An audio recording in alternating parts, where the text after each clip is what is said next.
Well, I was 13 years old when I was visiting a church. A pastor asked if we'd open our heart to Jesus. After hearing the sermon, I felt like my heart was convicting me to go ahead and say that prayer. And he asked at a prayer time that we just bow our head and just ask Jesus into our life, and I did. And I remember going home feeling that something had changed and I had a new commitment in my life.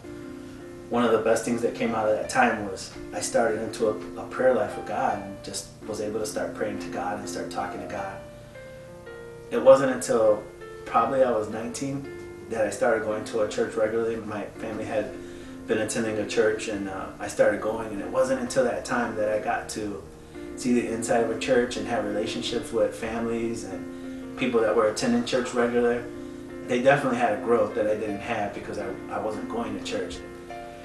They seemed stronger spiritually, and they were much more knowledgeable about scripture, so some of these things rubbed off on me. I started to read my Bible and started to pray more, and it was a great time. Just even the worship time with God, I just remember being able to worship God for the first time and singing to Him, and what that meant to my heart and how that affected things that were going on in my life at that time, some of the struggles I was dealing with.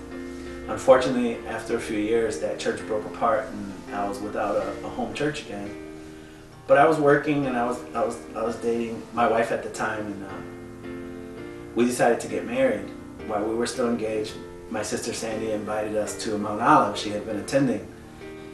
It was just a good time. She invited us, and she goes, "You already know Pastor Bob, come check it out." So we did, and it was great. We started coming once in a while, and we would definitely make it for every holiday, but we still weren't grounded into coming. We decided to get married, and we asked Pastor Bob if he would marry us. And he said he agreed to do the ceremony, and he had a request, actually two requests. He said it would be great if we could go to a marriage counseling class that he offered.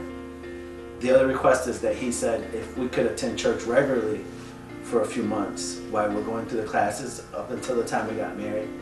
And we did, and it was a great time. I remember having a different perspective on marriage because we weren't definitely looking at the biblical perspective of marriage as Pastor Bob was teaching us.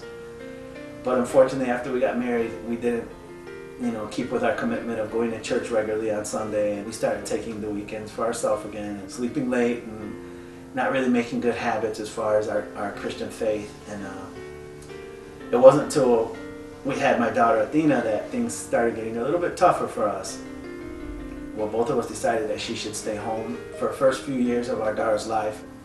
I was working by myself, and it kind of put a little bit more pressure on me to do it all. But we were fine with that, and we kept working, and it just became a bit more stressful in my life. And I began working really late hours. I remember a friend of mine gave me a movie, The Passion of Christ, and I remember one night I was just frustrated. You kind of get to that point where you think, is this it? I really wasn't in a church, and I really wasn't into the world, and I was kind of in an in-between place, and I just remember watching that Passion of Christ. That was the first time that I had ever seen the gospel portrayed on film, and it was just powerful to see how Christ was just tortured for my sin, to see Him just mistreated by the Roman soldiers and crucified on the cross, and that He died for my sin. And it really affected my heart, and how far and separated I had let myself become from God and from God's teaching and from going to church and from doing the things that I believed in. A few weeks from then, my wife was invited to a women's retreat. She came back, and she was just blown away. She was changed. She felt God had spoke to her and touched her in a special way. We were really ready to start making a commitment, so we started to attend Mount Olive regularly. We haven't looked back with our commitment to Christ, and He's been really good for us. And now that we go to Mount Olive, we could see the fruits of going to a good church that believes in God and preaches His word from the Bible. And we're still on that path. We just decided to make a commitment to stay on that path for Christ, and we're still on it now.